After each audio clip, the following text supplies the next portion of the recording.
I've got this billet valve cover for 12 valves. It's not the individual valve covers, it's what goes on top of the valves. Top of the valve cover is like the factory cover. I won this a long time at a dyno competition, and I never used it. It was too pretty to put on the truck, so just been sitting in my garage, and I think I'm just going to give it away. I'm not sure how I'm going to choose who gets it, but I'll figure something out. Maybe people can comment and give me some ideas on what to do. But yeah, here it is. It says Cummins Power, and I'll clean it up before I give it away or anything. Maybe have it repainted. I don't know. Anyways, yeah, I thought y'all would like that. So if you have any ideas, please let me know. Thanks.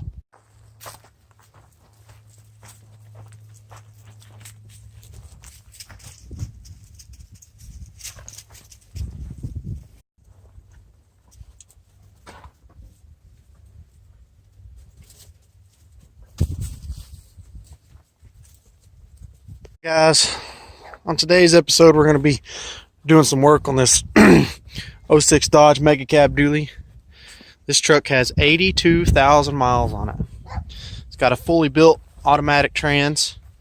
It's got a set of DPS compound turbos. That's actually what we're going to be doing some work on today. This is a very, very nice truck. It's a good friend of mine's, and I've been doing a little work to it to try to make it a little nicer. The Diesel Power Source compound turbo kit has a few things that aren't the greatest, but we're going to go over that, and I'll walk y'all through what I'm about to do. As you can see here, I got some turbo drain stuff. Going to be replacing both oil drains on both turbos. Diesel Power Source uses the one-piece flexible oil drains, which I absolutely cannot stand, and I'm highly disappointed that they use those. I know they probably use it because they think it's simple, but they're very problematic, and I really hate using them. As you can see, there's 83,000 miles, excuse me. But yeah, that's still extremely low. And it's a very, very nice truck. And the motor was completely stock when he got it. He got it from a old country guy, I think. But here's the engine. Stock intake. It's still 100% stock, other than some 425 head studs and a set of compound turbos. Now this is a 62 millimeter with a 12 centimeter housing, and then it's a box S475 down there in the bottom. He needs a turbo blanket too, as EGTs are getting a little warm, but we're going to solve all that too. He doesn't have any gauges, so he has really no idea how hot it's getting. It is tuned. I do not know the tune at this moment though. The only thing that's nice about these compound turbos is the huge air filter that they come with.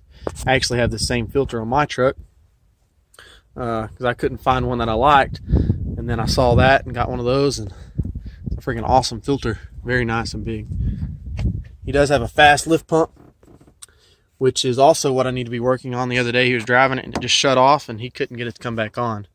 But thankfully these CP3s will run without a lift pump. It's not good on them, but it will get you home if your lift pump does fail. So, still has a factory exhaust, factory muffler, cat, everything. Kind of wants it to be a sleeper, I guess, but I would like an exhaust on it. But it still runs really, really well with a stock exhaust. That built trans sure is awesome though. But we're gonna go ahead and get into it and see what all it's gonna take to get these oil drains swapped out. There's little bolts right there, a little 1/2 inch. But it's kind of a pain in the butt with that, the way they got it set up with those bigger bolts. Usually it's 10 millimeters or Allen heads, which is much easier. Anyways, now I gotta get under the truck. And my floor is 3/4 inch plywood because my wife's car is in the shop. And I don't have any concrete, and I don't like laying on rocks. So, gotta bring the plywood over here and do it old school style. Alright, we're under the truck here, and here's the top turbo oil drain. It goes in the front oil freeze plug here. As you can see, it has a whole bunch of RTV on it. Well, that's the only way we could get it to seal. And when I get the tube out, I'll go ahead and explain. It's got to do with the way the O-rings work on these. Back out here this morning. Had to stop yesterday to take care of some family stuff. Had to go get a new bed for my daughter.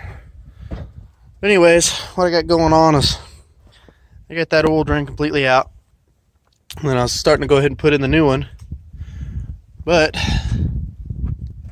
as you can see, the drain is super close to the manifold or to the casting on the turbo. And we don't want that. So I've got something else laying around here that we're going to take care of. And how we're going to do that is take that turbo out like that. We're going to take it right over here and put a whole different drain on it. Alright, got my new rubber drain on there. Now we're going to put the turbo back on there. These S300 turbos are super easy. Just has these little clips that go right there, and you put 2 bolts on this one, and there's 2 bolts on the bottom, just like right there on the compressor housing. Compressor housing has 8 bolts, I believe. But yeah, super easy.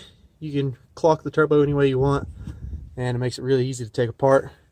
If you're ever installing turbos or taking them off, I always suggest taking the center section out instead of taking the whole thing out at once. This just makes it so much easier. So let's get this one buttoned up, and then we'll work on the S475 there on the bottom. All right, a few minutes later, we got it all buttoned up here. We're going to go back to the bottom and put the hose on the oil drain that goes in the block, and then we'll work on the other turbo. As you can see, there's the new oil drain that goes in the block. It's a much better piece. It's billet aluminum. It actually fits the hole snug, and then the O-rings just complete the seal. And then right here, got a oil resistant rubber hose, 3/4. That's going to go on top of it, and then we'll be done and move on to the other one. Alright guys, got the turbos done. Move on over to the lift pump. And the fast pump relay here was all corroded, as you can see. And apparently that was the issue. I had another relay running, laying around, so I went ahead and replaced it, and the pump kicks right on. So if you ever have any issues, just check your relays, check your connections, and if it ain't there, get out a voltmeter and check your power to the pump, and then check the pump itself. If you can jump it across, make sure it comes on. These trucks actually tie into the fuel pump harness on the factory pump, and then that's what your key on ignition is for this pump. So you can always check it too, check the fuses, make sure you're getting power to that whenever you turn the key on, and then work your way from there. This pump is really dirty. He likes to go through the mud a lot. He's on a works oil field and a lot of lease roads, so just got to check all your connections, make sure they're not got mud in them or corroded or anything like this one. So I put some grease in there, and then put the relay back on there, and we're good to go. I'm gonna close up the fuse box, and then get everything else wrapped up. I'm waiting on him to get me some turbo blankets. I'm gonna put blankets on both turbos, and put some heat shield over the wire so they quit doing that. Next, he's gonna have to get some gauges, because apparently he's got some high EGTs in order to do that, because I have wires run over the right over the top of my turbos, and they don't ever melt anything like that. So but he's got a pretty hot tune on here, so there's no telling what's going on. Anyways, that's it for today, guys. On my next video, we're going to be installing stuff on that truck. Got a few parts for it. Got a new tappet cover from Instaspool Savage Fab.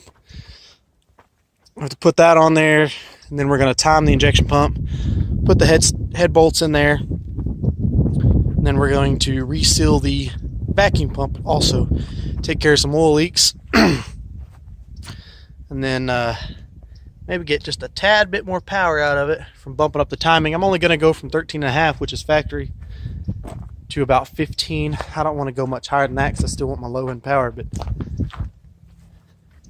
anyways, that's what we're going to be doing. So until next time, maybe one of these videos we'll get away from the truck stuff and talk about this back porch that I'm building.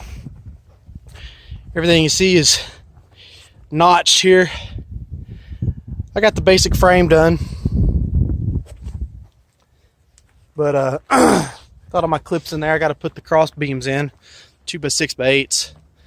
Get all those in there, and then I can deck it like I decked it up there.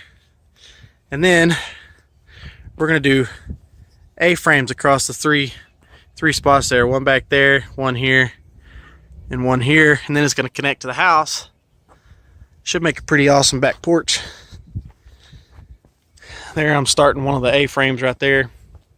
I just work on it whenever it's pretty outside and I ain't got nothing else to do. But I got to make 30-foot long beams and then build the A on top of that. Make it structurally sound because it's got to span, you know, good 30 feet.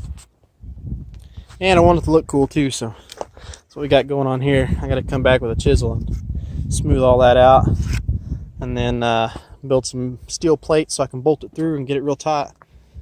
But yeah, that's it. Back porch. Maybe we can get some video of that whenever the weather gets prettier.